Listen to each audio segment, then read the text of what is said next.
Bene amici, oggi vediamo velocemente come termina la Prima Guerra Mondiale. Nel 1918, l'anno risolutivo, nella scorsa lezione abbiamo visto come la Russia sia uscita anzitempo dalla Prima Guerra Mondiale, sia uscita dalla Guerra Mondiale nei fatti alla fine del 1917, ufficialmente nel marzo 1918 con la pace di Brest-Litovsk con la Germania. Pace di Brest-Litovsk che assegna enormi territori dell'Europa orientale alla Germania. La Russia di Lenin, il nuovo potere bolscevico, è costretto a fare questa pace umiliante con la Germania perché si sta dissanguando nelle guerre civili interne e quindi deve per forza ottenere la pace sul fronte orientale. Sembra un enorme vantaggio ovviamente per le potenze degli imperi centrali il fatto che la Russia sia uscita dalla guerra, una potenza dell'intesa, e abbia anche ceduto moltissimi territori alla Germania. Questo vantaggio sarà sfruttato, vi ricordate, per far affluire le truppe austro-tedesche che prima erano sul fronte orientale verso l'Italia. Ci sarà lo sfondamento di Caporetto. Certo, le truppe austriache e tedesche si spostano anche verso il fronte occidentale, ma in realtà questo non serve a niente, è troppo tardi perché all'inizio del 1918 sul fronte occidentale non si sono soltanto più solo francesi e britannici, ci sono anche gli americani che circa un anno dopo aver dichiarato guerra contro la Germania e l'Austria hanno fatto affluire finalmente in Europa, in Francia, in Belgio, sul fronte occidentale, il loro esercito enorme con i carri armati di ultima generazione, un esercito ottimamente equipaggiato. Gli austriaci e i tedeschi non riescono a resistere e iniziano a perdere, ad arretrare lentamente. In particolare dall'8 all'11 agosto vi è una gigantesca battaglia nei pressi di Amiens. I tedeschi sono rovinosamente sconfitti e devono retrocedere. Il fronte occidentale, dopo 3 anni, più di 3 anni, anzi, dopo 4 anni, inizia a muoversi. 4 anni, 3 anni e mezzo di immobilismo, di guerra di trincea, e invece adesso i tedeschi devono retrocedere dopo lo sfondamento ad Amiens da parte dei paesi dell'intesa, grazie alla forza militare degli Stati Uniti d'America. Beh, i tedeschi si trovano ancora in buona parte in territorio francese, stanno ancora in territorio francese, però si capisce che la guerra è impossibile da continuare anche per via del cedimento del fronte interno. Vi ricordate il fronte interno? Abbiamo fatto un'intera lezione su questo. Si vince perché si riesce a mantenere saldo il proprio fronte interno, mentre il fronte interno di chi perde si sfalda. La Germania non ha più da dare da mangiare alla popolazione civile, non riesce più a produrre armi. Come potrebbe continuare la guerra? Non ha più pallottole, non ha più benzina. La gente muore di fame in Germania, la gente si ribella. Questo è il vero motivo per cui la Germania e i suoi alleati si arrendono alla fine della Prima Guerra Mondiale, per il crollo del fronte interno della produzione industriale che è necessaria per portare avanti la guerra, non perché abbiano ricevuto, subito chissà quali pesanti sconfitte militari. Questo l'ho detto tante volte, lo ripeto anche ora. La Germania è sconvolta da una serie di rivolte, da una serie di tumulti. Peraltro la Germania vede che i suoi alleati, uno dopo l'altro, si stanno arrendendo. A fine settembre 1918 si arrende la Bulgaria, a fine ottobre si arrende l'impero ottomano, poi si arrende l'Austria. Naturalmente l'Austria si arrende, come tutti sanno, nelle mani dell'Italia. Il 29 ottobre 1918, 29 ottobre, l'esercito italiano, che ricordate era riuscito a resistere sulla linea del Piave passa all'offensiva e il 29 ottobre sconfigge in maniera definitiva le truppe austriache a Vittorio Veneto. L'Austria si trova totalmente senza difese, l'Italia potrebbe anche marciare su Vienna dopo la sconfitta di Vittorio Veneto. All'Austria non resta altro che chiedere l'armistizio. L'Austria si arrende all'Italia il 3 novembre. L'armistizio viene firmato a Villa Giusti, vicino Padova. Il 3 novembre l'Austria si arrende, l'Italia ha vinto la prima guerra mondiale. Voi direte, ma la vittoria è il 4 novembre, ce lo ricordiamo, una volta era anche festa, adesso non più festa nel senso che era vacanza, non si andava a scuola il 4 novembre. L'armistizio viene firmato dagli austriaci il 3 novembre a Villa Giusti vicino Padova, però viene in realtà reso effettivo il giorno dopo, cioè il 4 novembre, che quindi diventa il giorno della vittoria italiana nella prima guerra mondiale. Ora, attenzione, anche l'Austria perde perché in realtà crolla il fronte interno. Io adesso, attenzione, non voglio minimizzare i successi dell'esercito italiano, l'effettiva grandezza, il valore della vittoria di Vittorio Veneto, lo sfondamento dell'esercito italiano. L'esercito italiano ha grandi meriti, però questo sfondamento a Vittorio Veneto e la resa dell'Austria erano state comunque rese molto più facili dal fatto che in Austria stava succedendo di tutto. Prima dello sfondamento italiano a Vittorio Veneto, in realtà in Austria si erano ribellati tutti, in particolare le nazionalità oppresse, croati, sloveni, cechi, slovacchi si erano già dichiarati indipendenti. L'Austria, anch'essa stretta a tenaglia, strangolata, insieme alla Germania per 4 anni, non era riuscita a tenere a bada il fronte interno, la società civile, in particolare tutte le nazionalità oppresse da sempre dagli austriaci si erano ribellate, si erano dichiarate indipendenti, per esempio l'Ungheria.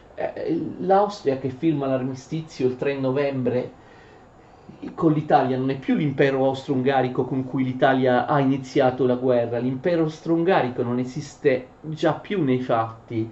Tutti i pezzi dell'impero austriaco si erano già resi indipendenti, la Croazia aveva già detto alla Francia di volersi unire alla Serbia, per esempio, questo non per svalutare l'eroismo e la capacità dell'esercito italiano, però in Austria c'era il caos, era crollato il fronte interno. Infatti, pochi giorni dopo la resa, l'11 novembre, succede l'imperatore, l'ultimo imperatore d'Austria, ricordatelo, abbiamo già nominato Carlo IV, chiamato anche Carlo I, abdica. L'11 novembre finisce per sempre l'impero austriaco, l'Austria viene trasformata in una repubblica con un governo provvisorio e di fatto ha già perso il controllo di tutti i pezzi, di tutte le nazionalità del suo impero, dell'impero austro-ungarico. È crollato l'impero. Voi mi dite, lei professore sta svalutando. Professore, tu stai svalutando la vittoria eroica dell'esercito italiano, Vittorio Veneto, che ci è stata raccontata sin dalle elementari. Potete anche pensare questo. In Austria crolla il fronte interno, ma l'Italia perché vince? L'Italia vince perché in Italia non è crollato il fronte interno e questo è un merito dell'Italia. L'Italia, sulla linea del Piave, si ricompatta. Tutti gli italiani danno fiducia al nuovo governo di Vittorio Emanuele Orlando, all'esercito. L'Italia, la sua società civile resta salda, mentre in Austria e in Germania ci furono contemporaneamente alla resa, ci furono anche, lo vedremo in un altro ciclo di video lezioni, ci furono anche tentativi rivoluzionari, persino di stampo comunista, per cercare di imitare quello che era accaduto in Russia, cioè persino insurrezioni, sia in Austria che in Germania, di stampo bolscevico comunista. In Italia non successe nulla del genere, quindi si potrebbe dire, ah, Vittorio Veneto, l'Italia ha vinto perché l'Austria ormai era nel caos, si era divisa in tante nazioni, ma l'Italia ha vinto perché l'Austria, il fronte interno dell'Austria era nel caos, mentre invece in Italia questo non è avvenuto. Questo è il vero merito della vittoria, restare compatti. anche nei momenti più difficili, e questo ti porta poi alla vittoria finale. Non voglio io svalutare la vittoria militare in sé, la battaglia di Vittorio Veneto da parte dell'esercito italiano.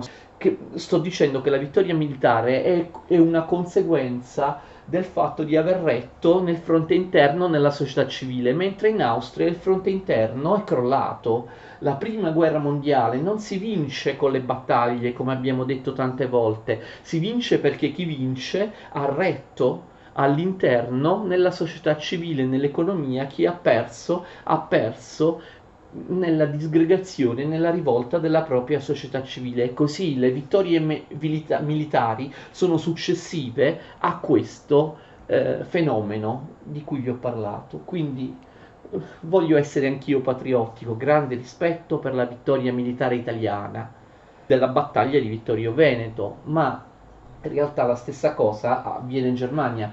La Germania che si arrende. Nel caso della Germania, il caso che la resa sia determinata dal crollo del fronte interno è ancora più evidente rispetto al caso dell'Austria, perché l'Austria prima firma la resa e poi il regime cade, l'imperatore va in esilio. Invece in Germania succede l'opposto. In Germania sta succedendo di tutto.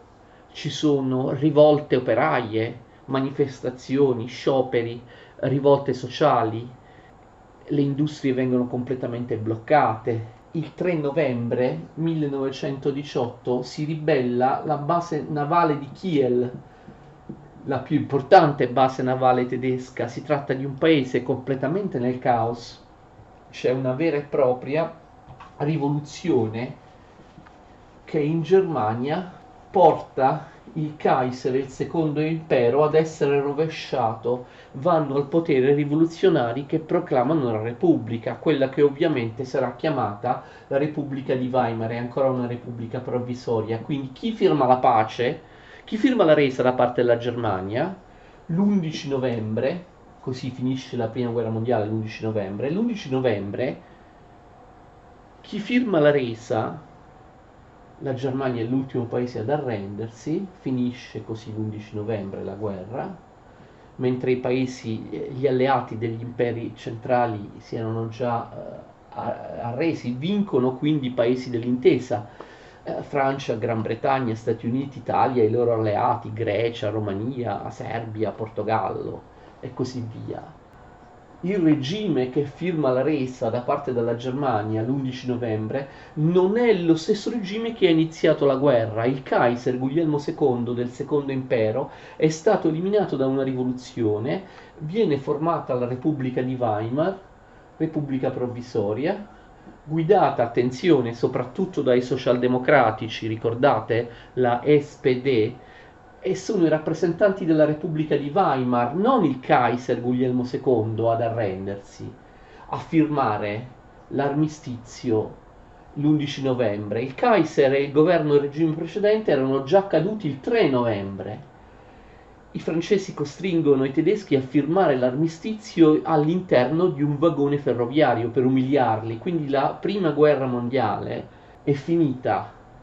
Per quanto riguarda i nuovi regimi, le nuove repubbliche di Austria e Germania, li vedremo, li studieremo ovviamente nelle lezioni sugli anni '20, parlando degli argomenti degli anni '20 in una prossima playlist. La prossima volta invece inizieremo a vedere i trattati di pace, che sono abbastanza lunghi e complicati. Si trasforma completamente l'Europa dopo la prima guerra mondiale, cessano di esistere ben tre imperi, quello russo, quello per la rivoluzione bolscevica, però la rivoluzione bolscevica fu causata dal disastro nella prima guerra mondiale, l'impero tedesco e l'impero austriaco, e dalla fine di questi tre imperi nascono tanti stati che prima non esistevano. Austria e Germania vengono spezzettati in tanti stati che prima non esistevano. In particolare cessa di esistere dopo secoli e secoli l'insieme dei domini personali degli Asburgo d'Austria. L'Austria diventerà un piccolo stato alpino e sulle ceneri dell'impero nasceranno la Cecoslovacchia, la Jugoslavia, l'Ungheria, la Romania si prenderà un pezzo del territorio dell'Austria, anche la Polonia si prende un pezzo del territorio dell'Austria e così via.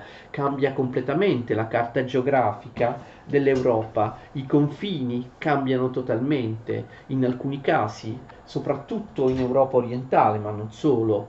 Quindi uno sconvolgimento anche da un punto di vista geografico di questo tipo non c'era mai stato, se non nel 1815, il congresso di Vienna.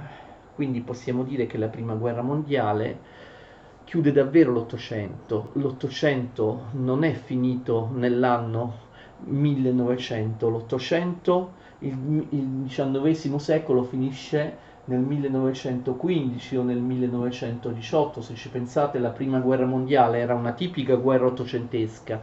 Gli stati che combattono nella prima guerra mondiale, nonostante le rivoluzioni dell'Ottocento, se ci pensate, gli stati che combattono nella Grande Guerra sono gli stessi stati che sono venuti fuori dal congresso di Vienna, dalla restaurazione, non solo, tranne la Francia, che si era trasformata in una repubblica. Di fatto molti stati che combattono la prima guerra mondiale sono guidati dalle stesse dinastie del congresso di Vienna, gli Hohenzollern in Prussia e poi in Germania, gli Hannover che hanno cambiato nome all'inizio del 1900 in Windsor, in Gran Bretagna, nel Regno Unito, i Savoia in Italia, i Romanov, zar di Russia, gli Asburgo, imperatori d'Austria-Ungheria, eccetera. Sì, c'è stato l'emergere della borghesia nell'Ottocento, ne abbiamo parlato, ma se avete ascoltato con attenzione le mie lezioni, la borghesia, sempre più conservatrice nel corso dell'Ottocento, alla fine aveva raggiunto un compromesso con l'aristocrazia in nome della comune paura, della comune avversione nei confronti del proletariato, degli operai, del movimento socialista internazionale e del sindacato. Gli aristocratici erano ancora al potere in moltissimi paesi nel 1915, in particolare in quelli più autoritari come Russia, Austria, Germania. La prima guerra mondiale in ogni caso viene combattuta da eserciti ancora comandati da famiglie di grandi aristocratici imparentate tra loro.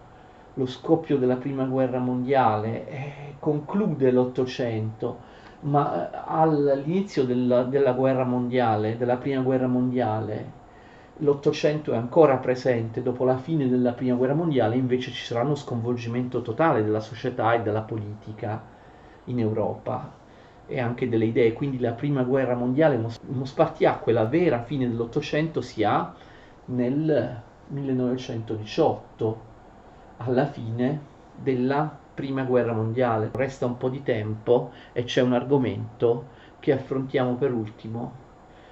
Questa è l'ultima lezione sulla guerra mondiale da un punto di vista militare, argomento per cui non ho avuto tempo e che forse avrei dovuto spiegare quando abbiamo parlato di guerra totale e di fronte interno, perché anch'esso è un esito della guerra totale, il genocidio degli armeni.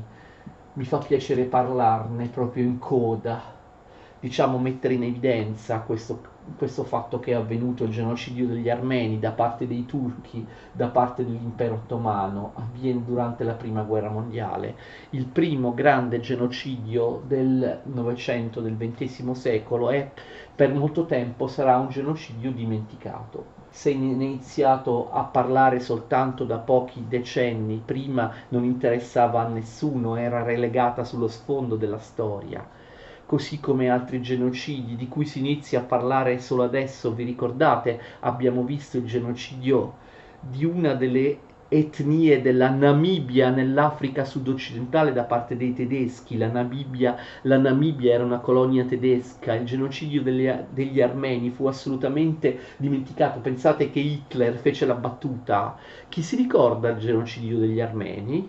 Per dire no, noi eliminiamo gli ebrei, dice Hitler, se noi vinciamo la guerra, se noi restiamo al potere, nessuno si ricorderà degli ebrei. Sarà un dettaglio, perché, vedete, chi si ricorda degli armeni sterminati dai turchi nella guerra precedente?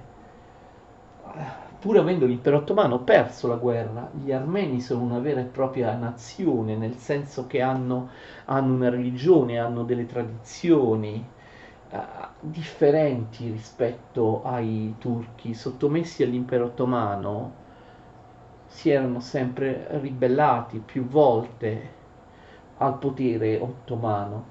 Gli armeni occupano ancora adesso la regione orientale dell'Anatolia, della penisola anatolica, dell'attuale Turchia. Gli armeni sono divisi in due: una parte faceva parte della Turchia, un'altra parte degli armeni era all'interno dell'impero russo.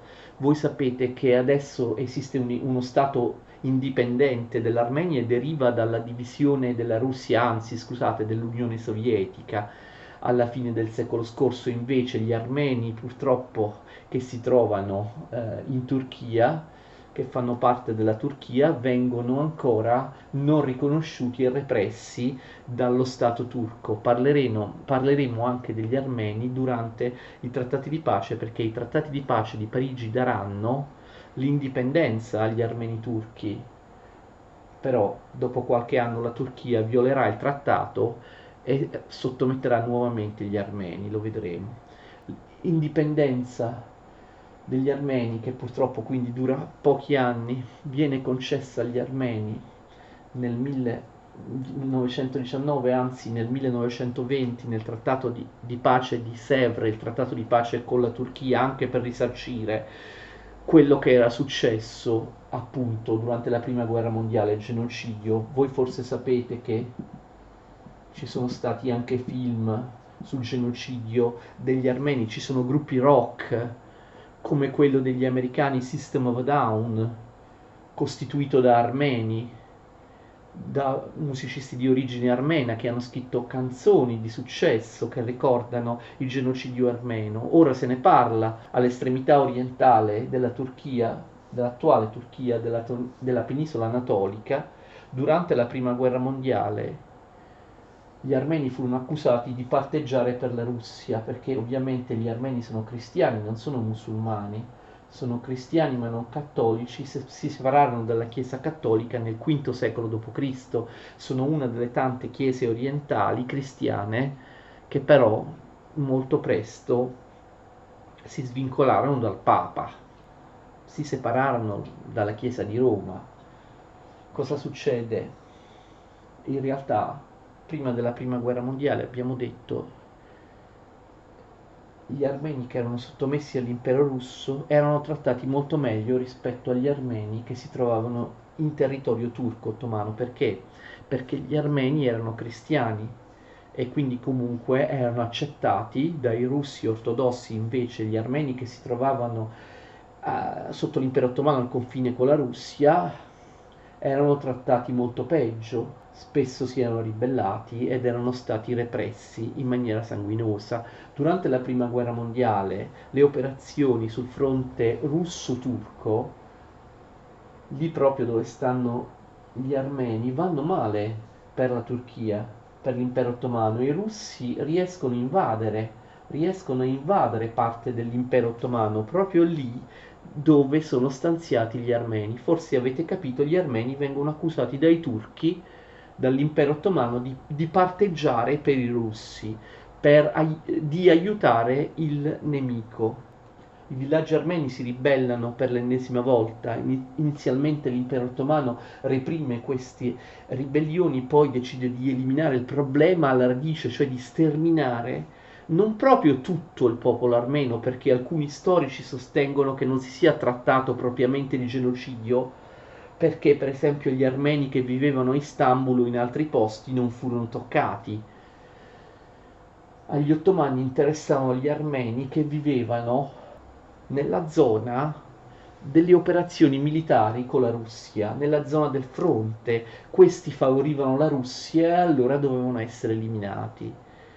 L'eliminazione degli armeni, l'uccisione degli armeni è un esito estremo dell'applicazione del concetto che io vi ho spiegato di guerra totale e di fronte interno. La guerra non si vince solo al fronte con le battaglie, la guerra in questo caso con la Russia, l'impero ottomano voleva vincerla eliminando il nemico nel fronte interno, controllando oppure eliminando un popolo che pur non combattendo rischiava di favorire, era accusato di favorire il nemico.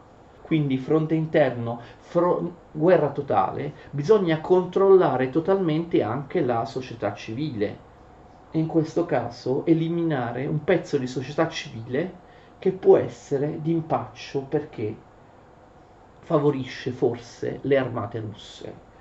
Gli armeni iniziano a essere sterminati villaggio per villaggio, anche donne e bambini. Questo a partire dal 1915. E così negli anni successivi si consuma questo genocidio. A un certo punto le autorità ottomane decidono di deportare tutti gli armeni, di deportarli tutti in un deserto della Siria. La Siria, vi ricordo, faceva parte dell'impero ottomano all'epoca. Questo viaggio terribile, viaggio della morte, fece morire moltissimi armeni durante il trasferimento. Quelli che sopravvissero arrivarono in questo deserto della Siria, furono massacrati, furono uccisi tutti in maniera sistematica, in maniera crudele, compresi donne e bambini, a volte in maniera atroce. Ripeto, il genocidio degli armeni è stato dimenticato per decenni. Ancora adesso la Turchia, il governo della Turchia, la Turchia che è l'erede dell'impero ottomano, con l'attuale presidente Erdogan, la Turchia sta riprendendo purtroppo alcune delle caratteristiche dell'impero ottomano. La Turchia ancora nega quello che è successo. Lo sterminio degli armeni non è solo responsabilità dell'impero ottomano. All'interno dell'impero ottomano avevano preso il potere il gruppo dei giovani turchi, un gruppo modernizzatore che voleva far diventare l'impero ottomano un paese occidentale. Presero il potere i giovani turchi. Furono purtroppo questi giovani turchi che favorirono il massacro. Erano dei modernizzatori, volevano che l'impero ottomano diventasse simile ai paesi occidentali, però erano fortemente nazionalisti. In seguito, lo vedremo parlando di quello che succederà dopo, pochi anni dopo la fine della prima guerra mondiale, questi giovani turchi non solo presero il potere, ma fecero una rivoluzione per eliminare l'ultimo sultano e trasformare l'impero ottomano in Turchia, nell'attuale Turchia. Cercarono di modernizzare la Turchia, di laicizzare la Turchia, di farla diventare un paese occidentale. Però il risvolto negativo è appunto il nazionalismo insito nelle idee dei giovani turchi che portò al genocidio degli armeni. Ho terminato definitivamente la trattazione militare della prima guerra mondiale. Ci restano due lezioni sui trattati di pace di Parigi 1919 e 1920, i trattati di pace della prima guerra mondiale. Poi ovviamente nei successivi cicli di video lezioni vedremo che cosa succede nei vari paesi, come escono dalla prima guerra mondiale e cosa succede in Italia, in Russia, in Austria, in Germania, negli altri paesi, anche tra i vincitori, Gran Bretagna, Francia, Italia. Vedremo, ci sarà una situazione molto difficile, anche i vincitori escono devastati, distrutti e con la democrazia liberale, i principi della democrazia liberale in forte sofferenza. L'unico vero vincitore da un punto di vista economico della prima guerra mondiale sono gli Stati Uniti d'America. La prima guerra mondiale, insieme alla seconda, ma già la prima, rappresenta il suicidio dell'Europa. È il passaggio definitivo, per ora della potenza industriale, agli Stati Uniti d'America, ma dopo la seconda guerra mondiale anche la potenza politica e militare agli Stati Uniti d'America. Vedremo che però gli Stati Uniti d'America, a seguito delle delusioni dei trattati di pace, gli Stati Uniti d'America restarono scottati dalla partecipazione alla prima guerra mondiale, pur essendo stato il paese, gli Stati Uniti, decisivo, che ha determinato la vittoria delle potenze dell'intesa, gli Stati Uniti si rinchiuderanno nel loro isolazionismo e non firmeranno neanche i trattati di pace della prima guerra mondiale. Lo vedremo nelle prossime due video lezioni destinate appunto ai trattati di pace del 1919 e 1920, i trattati di pace che chiudono la prima guerra mondiale a Parigi. Per ora vi saluto, continuate a seguire le mie video lezioni di questo importante argomento, la Grande Guerra, la prima guerra mondiale. Arrivederci.